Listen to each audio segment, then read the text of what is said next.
6 چیزیں شب قدر کے اعتبار سے موسیٰ نے مانگی. اچھا اس کے مقابلے میں پروردگار نے کیا کہا؟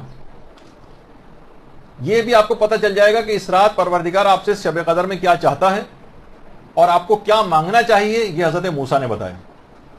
کہا پروردگار میں تیرا قرب چاہتا ہوں.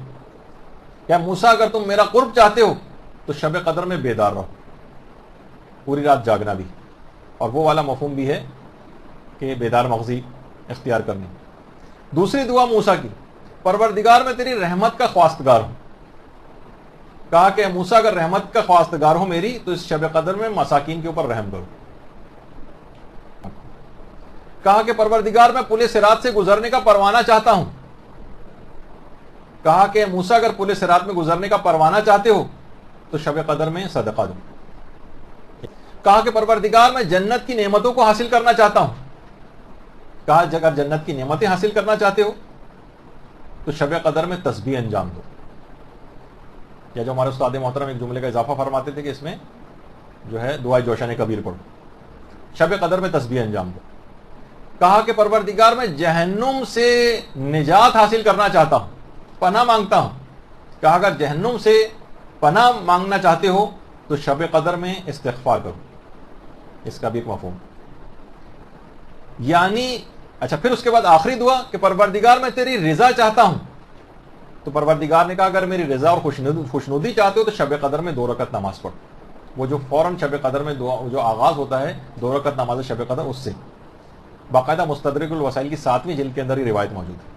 اچھا موسیٰ نے پروردگار سے جتنی بھی چیزیں طلب کی وہ ساری کی ساری آپ دیکھیے کہ یہ 6 چیزیں طلب کی ہیں موسیٰ نے. قرب خدا, رحمت, پروانہ صراط, جنت, جہنم سے پناہ اور رضا الہی. اس میں بظاہر کسی بھی جگہ دنیا کی کوئی بھی دعا نہیں. یہ نہیں کہا جا رہا کہ اس میں دنیا کے لیے کوئی دعا نہ کریں, بالکل کریں, لیکن ہماری دعاؤں کے اندر فقط اور فقط دنیا ہی دنیا ہے. آپ اپنی پوری لسٹ اٹھا کے دیکھیے گا, اپنی لسٹ اٹھا کے دیکھیں اور حضرت موسیٰ کی لسٹ دیکھیے. اس کے اندر ان روایات کو ظاہر تعلیم کے لیے کہ دیکھیے دنیا تو بہرحال لوٹ پھیر کر کے گزر ہی جائے گی, وقت پاس ہو جائے گا. آخرت میں جب پہنچیں گے تو لگے گا ایک, قرآن نے بھی کہا کہ ایک دن یا اس سے بھی کم ہم اس دنیا کے اندر رہیں. اس کے لیے ساری دعائیں بھی شب قدر کے اندر بھی فقط دنیا دنیا دنیا دنیا, آخرت کے لیے, پل صراط کے لیے, قبر کی سختیوں سے بچنے کے لیے اور عذاب قبر سے بچنے کے لیے, آخرت میں بلند مقامات کے حاصل کرنے کے لیے, پل صراط سے آسانی سے پار ہو جائیں, موقف جتنے ہیں وہاں پر ان سے آرام سے نکل جائیں. الگ سے دعائیں اسپیشلی طور پر کرنی چاہیے, جو کہ مومنین کی دعاؤں میں آخرت کی کوئی دعا شامل نہیں ہوتی. تو اچھا اس کے مقابلے میں اگر آپ دیکھیں کہ پروردگار نے جو چیزیں چاہی ہیں عبادات کے سلسلے میں 4 چیزیں کہی ہیں. بیدار رہو, تسبیح کرو, استغفار کرو اور نماز پڑھو, اور لوگوں کے اعتبار سے, حقوق العباد کے اعتبار سے مسکینوں پر رحم کرو اور صدقہ دو. اچھا شب قدر کی یعنی ہر خواہش ان 6 چیزوں پر عمل کے ذریعے حاصل ہو جائے گی.